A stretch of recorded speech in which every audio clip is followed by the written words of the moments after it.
Le sujet suivant, oui, alors là, bon, c'était donc le problème climatique. L'autre sujet, c'était un peu plus géopolitique. Alors, je sais pas si ça va intéresser les gens. Pareil, c'est que je voulais parler du problème d'Israël, mais bon, je vais pas en parler ce soir parce que c'est compliqué. Pourquoi? Puis c'est un sujet, bon, c'est un sujet long et tendu. En deux mots, en deux mots. En deux mots, ce qui se passe, c'est que bon, il y a toujours le problème avec l'Iran. Dans cette zone, alors je rappelle toujours cette zone, c'est 50%, un peu plus de 50% des réserves pétrolières du monde. Donc toujours des rivalités, toujours le problème avec l'Iran vis-à-vis de son arsenal nucléaire et de son énergie nucléaire, parce qu'évidemment, qui dit énergie nucléaire dit enrichissement et dit possibilité d'avoir des armes nucléaires. Une rivalité donc qui dure depuis un moment. Bon, je vais pas revenir sur ce qui s'est passé avec Trump, l'assassinat du général et compagnie.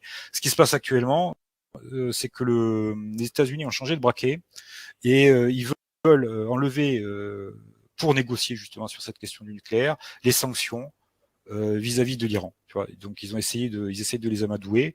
Et ce qui se passe, donc d'un côté, tu as une officialisation, ça c'est arrivé au cours de l'année, et ça s'est fait plus ou moins avec fracas, puisqu'on voit que ça a provoqué des tensions entre l'Algérie et le Maroc.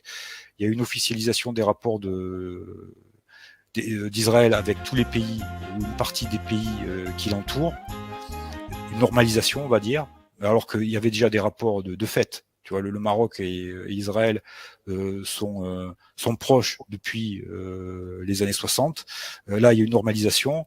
Ça crée des tensions entre l'Algérie et le Maroc. Il y a eu des normalisations avec quelques petits États du Golfe. Et actuellement, bon, parce qu'on ne parle pas de ce qui se passe en Syrie, je ne vais pas parler de ce qui se passe au Yémen parce que là c'est encore trop compliqué, il faudrait une agora.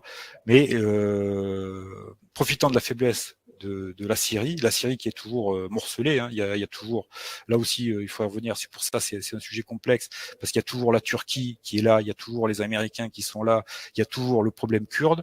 Et Israël est en train de finir tranquillement. Elle avait déjà annexé depuis les années 60 jusqu'aux années 80 le Golan. Le Golan, c'est important, c'est au nord d'Israël. C'est une réserve d'eau, parce qu'Israël est quand même manque d'eau. Et là, pourquoi la proclamation du président Trump sur le Golan est-elle tout à fait conforme? La résolution 242 a été durement négociée, puis acceptée en 1967 par toutes les parties belligérantes de la guerre des 6 jours. Toutes. Vraiment, la Syrie, qui contrôlait le Golan avant le conflit, n'a pas signé. Elle est restée sur la touche jusqu'en 1973 lorsque, avec ses alliés arabes, elle a lancé et perdu la guerre de Yom Kippour. Après cette défaite, la Syrie a signé la résolution 338, qui a rendu la 242 applicable à tous, et qui est la seule résolution de fond à laquelle tous les combattants ont souscrit. Ce que dit la résolution 242. La résolution 242 appelle les parties à négocier une paix juste et durable, qui reconnaisse le droit de tous les pays, y compris Israël, de vivre, à l'intérieur de frontières sûres et reconnues, sans menace ni acte de force. Elle prévoit qu'Israël se retirerait de certains territoires capturés en 1967. Ce que dit la résolution 242. La résolution 242 appelle les parties à négocier une paix juste et durable, qui reconnaisse le droit de tous les pays, y compris Israël, de vivre, à l'intérieur de frontières sûres et reconnues, sans menace ni acte de force. Elle prévoit qu'Israël se retirerait de certains territoires capturés en 1967. Ce que n'impose pas la résolution 242. La résolution ne dit pas qu'Israël se retire nécessairement de tous les territoires, la condition étant spécifiquement qu'Israël vive, sans menace ni acte de force, dans des frontières sûres et reconnues. Certains des anciens ennemis d'Israël ont poursuivi la paix de bonne foi, et Israël s'est retiré des territoires qu'il avait conquis en 1967. Exemple, la péninsule du Sinaï, conformément aux accords de Camp David de 1979 avec l'Égypte. La Syrie est une autre histoire. En parole et en acte, Damas rejette depuis 52 ans le cadre de négociation de la résolution 242. Elle maintient un état de guerre avec Israël depuis qu'Israël est devenu indépendant en 1948. C'est un client de l'Iran et l'un des régimes les plus brutaux au monde. Le préambule de la résolution 242 n'existe pas dans le vide. Il s'inscrit dans un cadre plus large dans lequel les parties s'efforcent d'établir une paix négociée. Ainsi, les résolutions 242 et 338 n'excluent pas la souveraineté d'Israël sur le plateau du Golan en tant que résultat du processus envisagé mais en tant que moyen d'y parvenir. בדרום הרמה, באזור חושניה, סדרניקים שלנו שמחזיקים את הקו כבר כמעט 3 ימים על סף שבירה. הם יחדשו. תחמושת נוזלת, כוחות לרעתנו, יחס של 1:20. בלי להגזים. הקרב הזה הולך להיות אחד הקרבות החשובים במלחמה הזאת. זה יהיה הקרב המכריע. אל תקום או תיפול המדינה הזאת. ברירה, איתך ובלעדיך זאת התאבדות. ולכי תתניע. שאלוהים ישמור עליהם. יאללה, כל העמק מלא טנקים, הם פתחו גישור ועמקו את התעלה. יוני, טעון. טעון.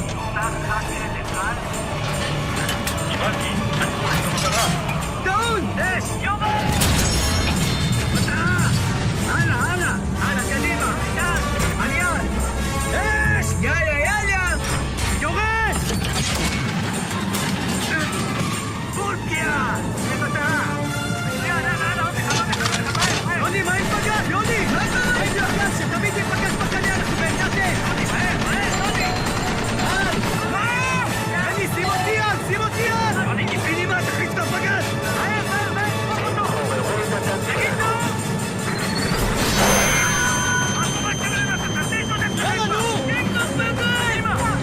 אתה נשמע! טעות! אש! יורד! מעולה, הוא מתלקח!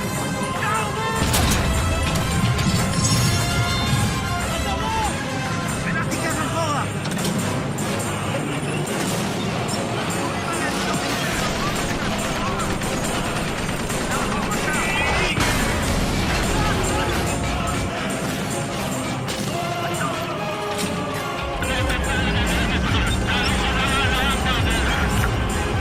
עולים, יורים ויורדים בחזרה למחסה. קדימה, תחזור בחזרה לרמפה, תעלה.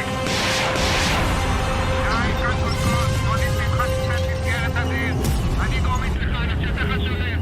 חשוב שתזכור את הציר, אומר שאני חשוב שתזכור את הציר. אם הם נכנסים שם הם עוצבים אותנו. עלינו עומדת המדינה. מרקואן, ולך יצור. היי! יורד! עוד אחד, עוד אחד! מטרה! עוד אחד, קדימה! קדימה! יורד!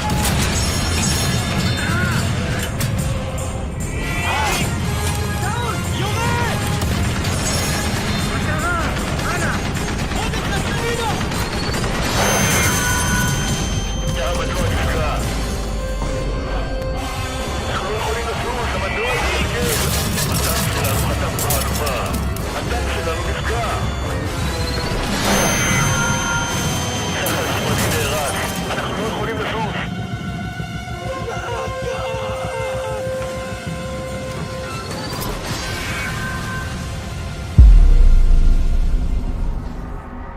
Elle a accéléré la colonisation de la Cisjordanie. Vous savez, il y avait déjà le plan qui s'était mis en place sous Trump et bien avant, mais qui s'était accéléré sous Trump du plan en tâche léopard, c'est-à-dire morceler le territoire cisjordanien.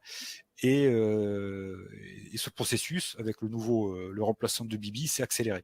Donc Israël agit sur les deux fronts. Et je ne sais pas comment ça va se terminer, parce que là, les Russes vont taper du poing sur la table. Ils vont mettre en place d'autres missiles, d'autres lignes de défense, mais ça n'a pas l'air de gêner Israël. Je vous rappelle qu'Israël avait menacé la Russie si prenait, tu vois, trop de parties de Bachar el-Assad et de la Syrie. Donc c'est une affaire à suivre. Donc c'était juste pour dire qu'on se retrouve toujours, même s'il y a une évolution cette année, on se retrouve toujours avec les clans comme ça qui sont opposés. Et Israël qui a, même si Trump ne dirige plus la Maison Blanche, qui a quelque part les mains libres. Alors là, je suis pas d'antisémitisme et tout ça, c'est juste de la géopolitique. Et il y a plus personne quasiment pour défendre les Palestiniens, je veux dire, et à Gaza et en Cisjordanie. Des nouvelles de Bibi? Ben écoute, je sais pas où il en est dans ses procès. J'ai pas suivi parce D'accord. qu'il avait quand même un problème avec la justice. C'est aussi pour ça qu'il a été mis de côté à un moment donné. Je sais Pourquoi? pas. Quel type de problème judiciaire? Trafic d'influence, malversation, Bon, corruption. bon, pas de YouTube Game. Ariel Sharon, il est toujours branché? Donc branché? Ouais, il est mort il y a 20 ans. Il est branché, d'accord. Ouais, il est sur une île avec Elvis Presley. Et... Ah non, je confonds. Attends, c'est lequel qui était branché? Non, c'était pas Ariel Sharon. Qui c'est qui est resté branché? Non, pendant c'est un Ariel certain temps? Sharon. C'est la Ah même bon, chose. d'accord. Ils l'ont débranché, d'accord. Ok, très bien. Ok, bon, bah, sujet suivant.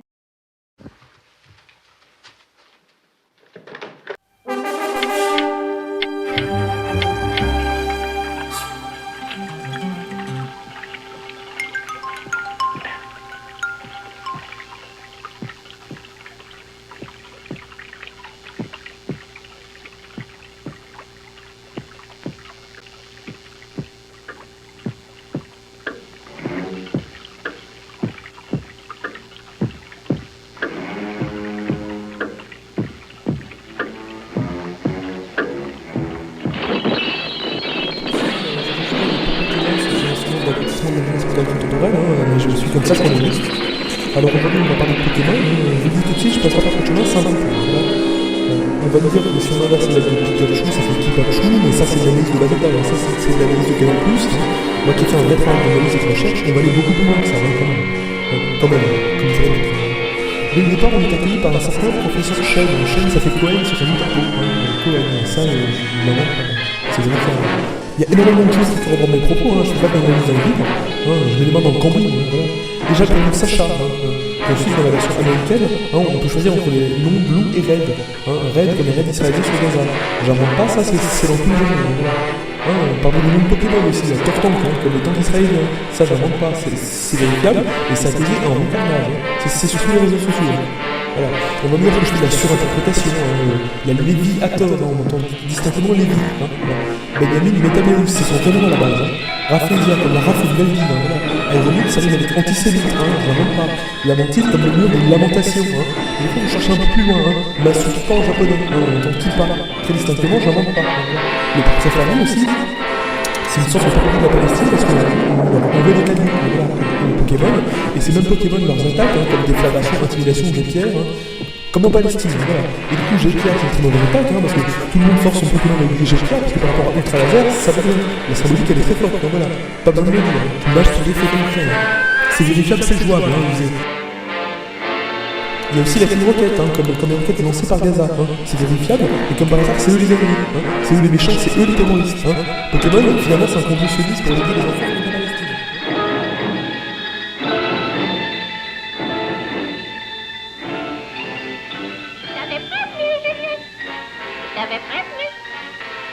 T'avais prévenu.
Juste après, il y a d'ailleurs eu les versions or, argent, rubis, saphir, émeraude, diamant, perle et platine, voilà. Ça prouve bien de l'attachement profond de ces gens-là, finalement. D'ailleurs, pour noyer le poisson, si je puis dire, ils ont mis Furisson, comme Robert Forisson, pour le faire croire qu'il n'y avait pas de magination.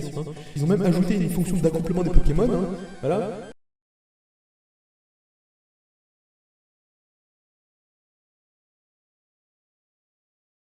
Lisez bien ce qu'il y a marqué, Si ça vous rappelle pas une certaine religion, voilà. Puis plus tard, je sais plus dans quelle version, ils ont ajouté le monde Sino, qui est un peu l'anagramme de Sion, comme dans sionisme, voilà. Bon voilà, je vais pas tous les faire, mais on peut encore dire des tonnes et des tonnes de choses pendant des heures, et je pense que je vous ai bien montré la vérité concernant Pokémon. Quant à moi, je vais arrêter de jouer aux jeux vidéo, parce que c'est déjà la 3e fois que je le fais et que je vois personne dans un complot judéo-maçonnique, mais cette façon, je le dis dans mon Pokédex, voilà. Qu'on est déjà à sa 28e réédition, je préfère le dire.